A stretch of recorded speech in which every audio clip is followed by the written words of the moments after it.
와, 무슨 병원이 이렇게 많이 생겼어. 이렇게 많이 생길 줄 알았으면 내가 안 했지.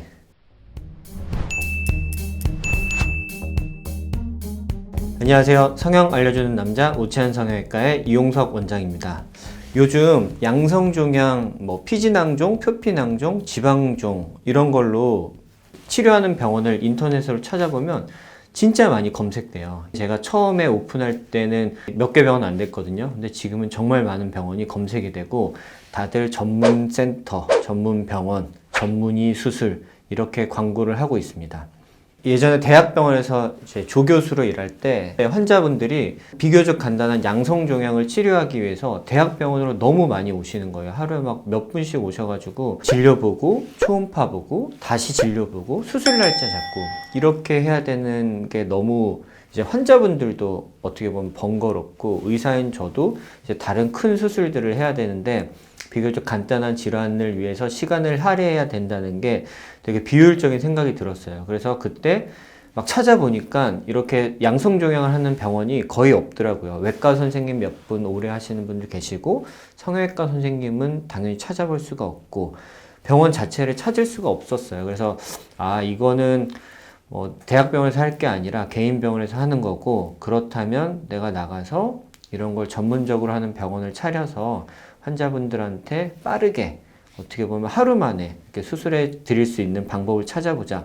이래서 처음에 오치안 성형외과에서 양성종양이나 이제 모반 같은 질환 위주의 성형외과 진료를 시작을 했거든요. 그래서 대학병원에서 이제 어떻게 하면 흉터를 좀 작게 넣을까, 어떻게 하면 재발률을 낮출까 이런 걸 되게 많이 연구를 하고 나름 공부를 하고 대비를 한 다음에 개업을 했어요. 그래서 여태까지 이제 수많은 수술을 하고 있었죠. 근데 양성종양 수술이라는 게 어떻게 보면 간단하고 가장 쉬운 수술 중 하나인데 이걸 잘 하려고 하면 또 엄청 어려운 수술이에요. 어떤 게 가장 어렵냐 저한테 물어보면 저는 봉합하는 게 가장 어렵습니다. 봉합하는 거 성형외과 의사가 왜 어렵지? 라고 말씀을 하시겠지만 이 봉합은 실습받은 의대생 아니면 면허를 갓딴 의사들도 할 수 있는 게 다 봉합이에요. 근데 이거를 정말 잘하려면 흉터를 줄이고 진짜 잘 봉합하려면 너무 어려운 것 같아요. 저는 요즘도 봉합을 하면서 이런 걸 느끼고 있습니다. 물론 환자분들은 흉터가 많이 안 보였다고 좋아하시는데 이제 제 스스로는 아직도 더 열심히 해야 되겠구나 라는 생각이 들 정도로 어려운 게 봉합인데 양성종양 수술도 비슷합니다. 이거는 이제 전공의 때 보면 교수님들도 그냥 간단히 하시고 이렇게 크게 떼가지고 하면 되게 쉬운 수술인데 이걸 작게 열어서 흉터를 좀 적게 하고 어떤 게 정상 조직인지 낭종 조직인지 염증이 생겼을 때 어떻게 하는지 이런 디테일한 것까지 들어가면 정말 공부할 것도 많고 알아야 될 것도 많고 해야 되는 수술 분야인 것 같습니다. 제가 이 양성종양 분야가 나름 이제 저희 병원의 메인 파트니까 그래도 어떤 병원들이 생기고 있지, 어떤 병원들이 하고 있지 이런 거를 이제 틈틈이 찾아보고 하거든요. 근데 작년부터 이런 양성종양 수술을 하는 병원들이 되게 많이 늘어났고 보면은 광고를 전문 센터 병원, 특화된 병원, 전문의가 수술 이렇게 다 광고를 하고 있어요. 그리고 또 내용들을 자세히 들여다보면 미세절개, 미세봉합, 원데이 수술 어디서 많이 본 문구들이에요. 다 저희 홈페이지에 있는 내용들인데 우연치 않게 저희 홈페이지에 있는 내용들이 되게 많이 비슷하게 있더라고요. 실제로 어떤 피부과 병원인데 갑자기 양성종양을 한대요. 그래서 피부과에서 양성종양이지? 이렇게 생각을 했는데 이제 그렇게 양성종양 센터라고 광고를 해놓고 저희 직원이 한 명 그만뒀는데 지금 나중에 들어봤어요. 그 직원이 사실 그 병원을 스카웃돼서 오치안에서 어떻게 하냐, 이건 어떻게 하고 이건 어떻게 하고 수술 어떻게 하냐, 환자 설명이나 이런 거 어떻게 하냐 이런 걸 엄청 꼬치꼬치 캐물었다고 해요. 물론 이제 그 직원이 저희 오치안의 시스템을 발설을 했을지는 모르겠지만 어쨌든 이렇게 치료나 프로그램이 준비가 되지 않았는데도 일단은 할 수 있지 않을까라고 생각을 하고 그냥 광고를 하고 준비를 하는 그런 병원들이 꽤 있는 것 같습니다. 물론 이렇게 양성종양에 대해서 치료를 하는 병원이 많아진다는 거는 환자들한테는 참 좋은 일인 것 같아요. 가까운 병원에서 치료를 받을 수 있고 대기 시간도 짧아질 수 있고 굳이 막 많이 검색을 안 해도 되니까 치료를 받을 수 있다는 건 좋은 거지만 그래도 좀 더 준비된 병원에서 치료를 받으실 수 있으면 좋겠다는 생각에 양성종양 수술하는 병원 고를 때 생각해야 될 몇 가지를 오늘 좀 말씀을 드리려고 해요. 첫 번째는 뭐 전문 병원, 뭐 전문 특화센터다 막 이렇게 광고를 하지만 양성종양의 특화센터의 비중이 그 병원에서 과연 얼마나 비중이 되고 얼마나 오래됐는지 이런 걸 체크를 하시면 참 좋을 것 같고요.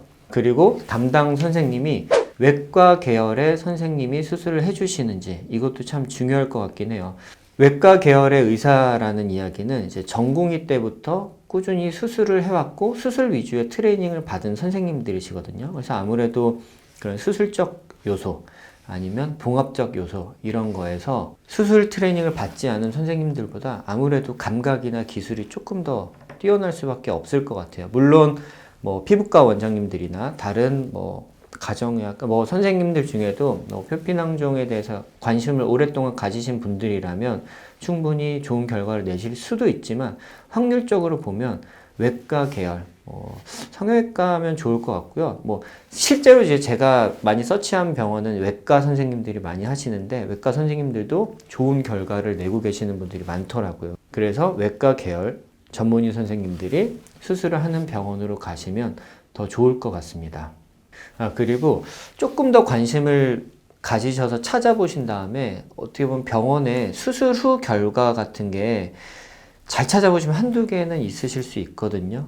근데 수술 후 봉합사의 두께를 보시는 것도 중요할 것 같아요. 피부 봉합을 두꺼운 실로 두 땀, 세 땀 했다는 거는 안에 속고 봉합을 제대로 하지 않고 이제 피부 봉합 실 자체가 상처를 당겨주는 역할을 한다는 거거든요. 두꺼운 실로 실이 오래 남아있다 이러면 실밥 자국이 생길 위험이 높습니다. 실밥 자국 프랑켄슈타인처럼 이렇게 점점 나는 거 알죠? 그건 나중에 교정하기가 더 어려워요. 물론 이제 환자분이 예를 들어서 흉터가 잘 생기는 체질이라든지 켈로이드 체질이다 이러면 얇은 실로 하더라도 실을 일찍 뽑더라도 실밥 자국이 남는 경우가 있는데 그래도 확률을 줄이기 위해서 얇은 실을 쓰는 병원을 찾는 것도 중요할 것 같습니다. 그래서 정리를 해드리자면 양성종양을 하는 병원을 찾으실 때 그래도 좀 오랫동안 이 병원이 양성종양 치료를 해왔는지 그리고 이 병원에서 양성종양 센터가 차지하는 비중이 얼마나 되는지 과연 이 양성종양을 메인으로 하는 병원인지 그리고 외과 계통의 선생님이 하고 계시는지 그리고 결과를 찾을 수 있다면 얇은 실을 쓰고 있는 병원인지 이 정도를 찾아보시면 아마 좋은 결과를 얻으시는데 조금은 도움이 될 것 같습니다. 네, 오늘 내용이 도움이 되셨다면 구독과 좋아요, 알람 설정 부탁드리고요. 다음에 또 좋은 내용으로 찾아뵙도록 하겠습니다. 감사합니다.